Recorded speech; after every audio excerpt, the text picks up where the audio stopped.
Il-Prim Ministru u l-mexxej tal-Partit Laburista Robert Abela qal li l-ewwel ta' Mejju huwa jum speċjali għall-Partit Laburista x'dejjem kellu għal qalbu l-progress tal-ħaddiema.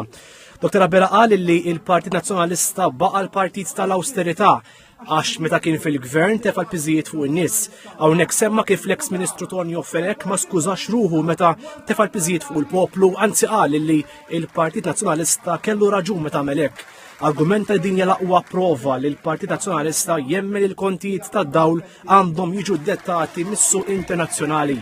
F'attività tal-massa fi Pjazza San George li matula ġie ċelebrat jum il-ħaddiem, il-Prim Ministru qal li minkejn il-Partit Laburista rebaħ l-elezzjoni ġenerali bl-ikbar distak l-istorja, il-Partit Nazzjonalista ma waqafx jipprova jfixkel il-progress. Qal li għad-disprament tal-poter il-Partit Nazzjonalista lest jagħmel kollox. Hawnhekk il-Prim Ministru appella għal kalma u biex ħadd ma jaqa' provokazzjoni. Spjega li l-Partit Laburista se jwieġeb b'mod sod iżda b'mod kalm. Il-Prim Ministru qal li għalhekk in-nies għandhom joħorġu jivvutaw għall-Partit Laburista mhux biss biex iwaqfu lill-Partit Nazzjonalista iżda għaliex il-Partit Laburista jibqa' l-aqwa forza għal progress fil-pajjiż.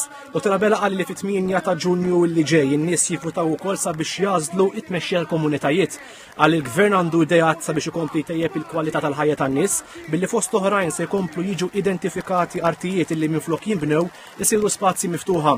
Il-Prim Ministru qal li għal kontra ta' dawk illi għadhom jiġbdu l-ispak fil-Partit Nazzjonalista, il-Partit Laburista ma jibżax mill-ġudizzju tal-poplu. Għal ir-raġuni għal dan il-Partit Laburista dejjem ġab lil Malta l-ewwel u qabel kollox mingħajr kompromessi.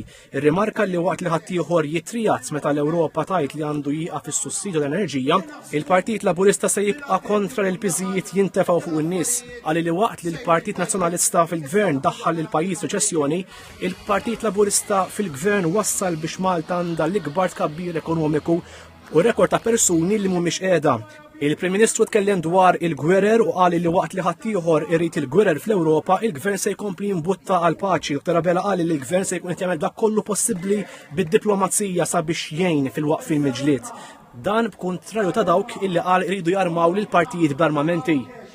Il-Prim Ministru qal li waqt li fl-Ewropa n-nies mafġin bil-piżijiet fil-ġimgħat illi ġejjin ħajjiżdiedu l-pagi tal-ħaddiema fis-settur pubbliku, se jiżdiedu l-pensjonijiet u ħatibda tingħata lotja ta' 500 euro fis-sena għal 3 snin il-ġenituri ta' tfal li komplew jistudjaw.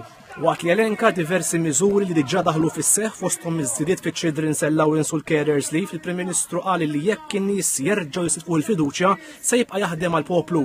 Qal li fejn hemm l-apatija il-Gvern se jibdilha f'enerġija għax Malta jixirqilha illi tkompli tirnexxi. Sabiex jimkien bħala tim wieħed jingħaqad mat-tmexxija tal-Partit Laburista